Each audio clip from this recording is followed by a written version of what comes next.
Saya pernah kelaparan. Udah gak kuat lagi, udah di ujung, udah gak kuat banget, kata Abu Hurairah. Karena dia berharap Umar bin Khattab mengajak dia datang ke rumah. Terus menerus ditanya lagi, saya sahabat Utsman ditanya, sahabat Ali bin Abi Thalib, dan semuanya gak ngasih makanan. Semuanya ngira Abu Hurairah gak ada niat lain kecuali memang bertanya. Dapat makanan ini dari Rasulullah SAW. Kata Rasulullah SAW, Abu Hurairah, kamu ketua Sufah kan? Iya wahai Rasulullah, kamu panggil ashabu Sufah semuanya biar ikut kebagian minum susu ini. Inna lillahi wa inna ilaihi raji'un. Lalu kata Rasulullah, ya Abu Hurairah, kamu duduk, kamu minum. Abu Hurairah minum. Kata Abu Hurairah, alhamdulillah nih, bikin lumayan nih. Kata Rasulullah, isyrab, minum lagi. Kata Rasulullah, isyrab, minum lagi. Kata Rasulullah, isyrab, minum lagi. Isyrab, minum lagi. Sampai kata Abu Hurairah, fa wallahi ya Rasulullah ma ajidu maslakan. Ya Rasulullah, saya sudah enggak dapetin tempat lagi buat naruh susu ya Rasulullah.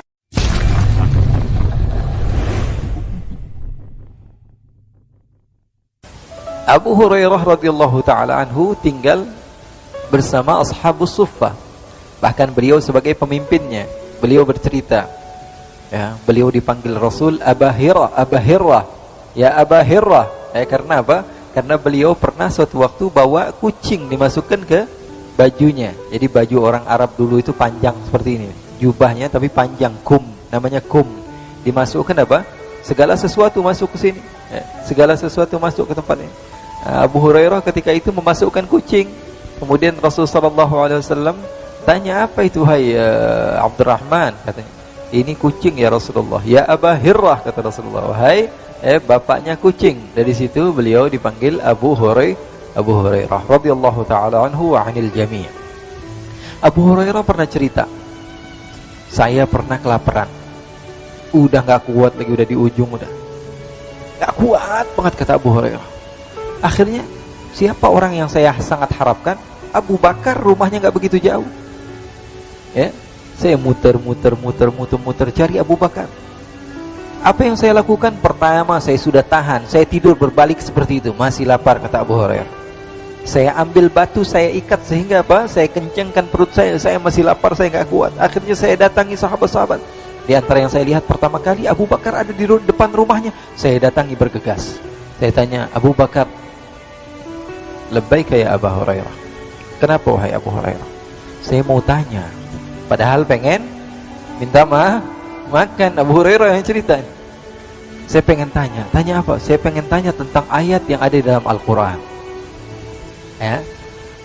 Ini asbabun nuzulnya bagaimana wahai Abu Hurairah? Kan engkau adalah orang yang lama hidup dengan Nabi. Ayatnya begini bunyinya gimana? Dijawab sama Abu Hurairah, sama Sayyidina Abu Bakar As-Siddiq dengan jawaban yang panjang.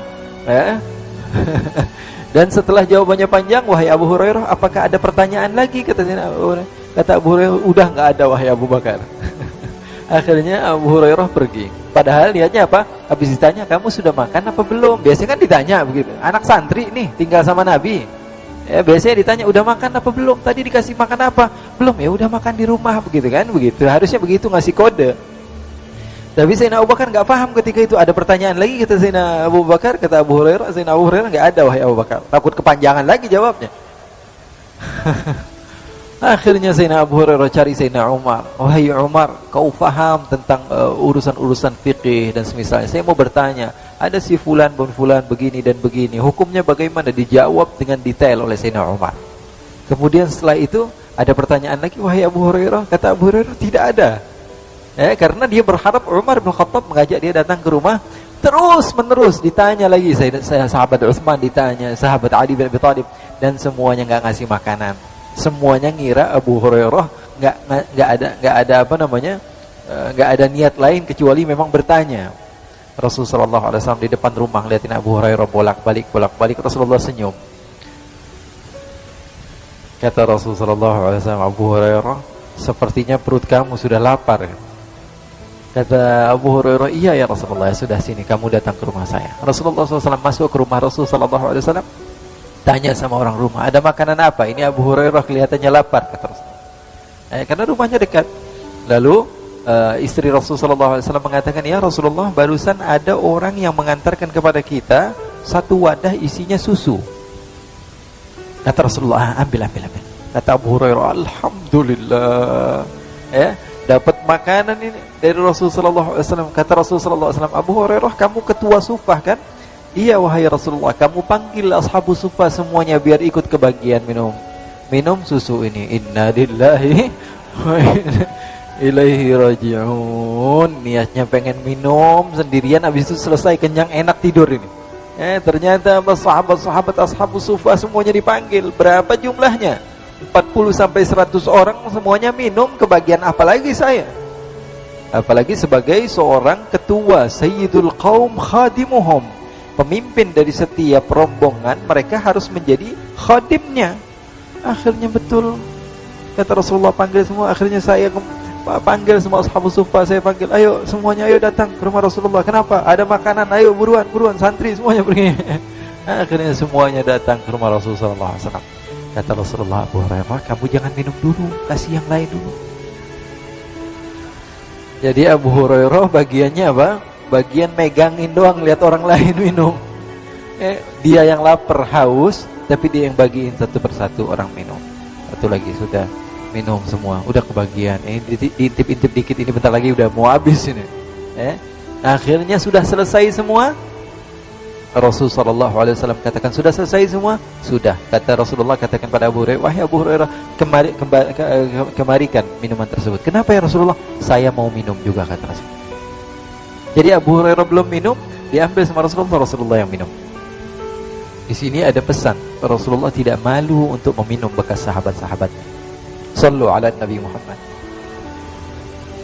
Makhluk yang paling agung, paling utama tidak malu minum daripada bekas orang-orang yang tidak jelas tinggalnya di mana bersama-sama Rasulullah SAW, yang tidak memiliki rumah, yang tidak memiliki keluarga. Mereka semua tinggal bersama Rasulullah SAW dan Rasulullah minum bekas mereka. Lalu kata Rasulullah, ya Abu Hurairah, kamu duduk, kamu minum. Abu Hurairah minum. Kata Abu Hurairah, alhamdulillah nih, bikin lumayan nih. Kata Rasulullah, isyrab, minum lagi, kata Rasulullah. Susu yang wadah cuman kecil seperti itu nggak habis-habis. Ini diantara mukjizat Rasulullah SAW. Kata Rasulullah, isyrab, minum lagi. Kata Rasulullah, isyrab, minum lagi. Isyrab, minum lagi. Sampai kata Abu Hurairah, fa wallahi ya Rasulullah ma ajidu maslakan. Ya Rasulullah, saya sudah nggak dapetin tempat lagi buat naruh susu ya Rasulullah. Akhirnya setelah Abu Hurairah minum, diambil lagi gelasnya oleh Rasul, dan Rasulullah SAW meminum lagi bekas Sayyiduna Abu Hurairah radhiyallahu ta'ala anhu. Sahabat Abu Hurairah radhiyallahu ta'ala anhu yang bernama Abdurrahman bin Sakhr al-Yamani ad-Dawsi. Jadi kita bisa ngebayangin di mana mereka tinggal ketika itu dan bersama siapa mereka hidup, sahabat-sahabat Rasul sallallahu alaihi wasallam.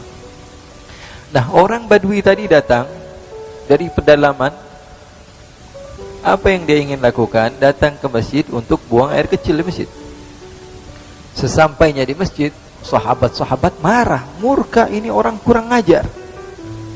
Masjid Rasul sallallahu alaihi wasallam digunakan untuk buang air kecil. Semua sahabat mendatangi orang tersebut sehingga mau dipukul ini orang. Kurang ajar, melecehkan rumah Allah Subhanahu wa taala. Rasulullah seketika datang, kata Rasulullah, biarin dia buang air dulu.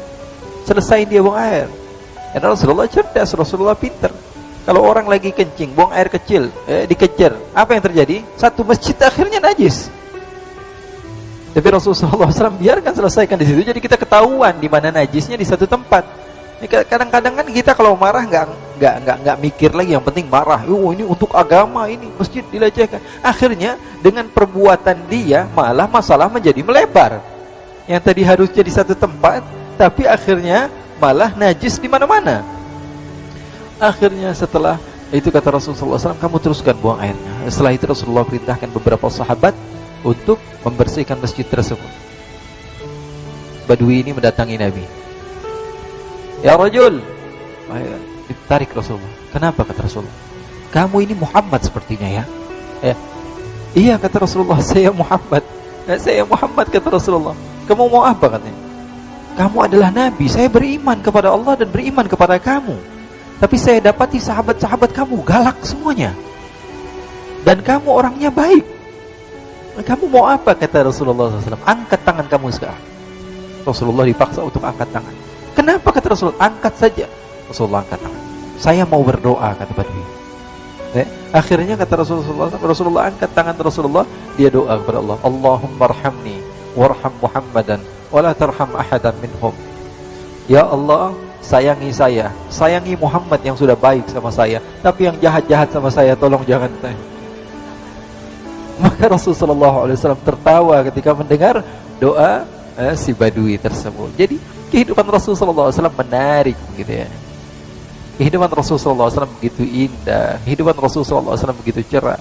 Kehidupan Rasulullah SAW, sahabat Ibn Umar ditanya, apakah sahabat mereka yadhakun, mereka tertawa? Kata Ibn Umar, na'am yadhakun. Mereka tertawa, tapi hati mereka dengan keimanan seperti gunung yang kokoh tidak akan tergoyangkan. Mereka tertawa di siang hari, tapi di malam hari mereka seperti orang-orang yang layu dan menangis di hadapan Allah Subhanahu wa ta'ala. Mudah-mudahan Allah Subhanahu wa ta'ala berikan kepada kita keberkahan dari kisah-kisah baginda Rasulullah SAW, dan insyaallah di minggu yang akan, bulan yang akan datang, insyaallah kita akan bercerita kemarin tentang ibu bapak Rasulullah SAW ketika menikah. Jadi kita kisah ini dari awal, tapi masih sampai Rasulullahnya belum lahir. Nggak apa-apalah, kita cerita sedikit demi sedikit, dan insyaallah kita khatamkan sampai Rasulullah SAW hijrah ke kota Madinah dan seterusnya sampai kita memahami betul siapa itu baginda Rasulullah SAW, dan kita memahami kisah hidup baginda Nabi besar Muhammad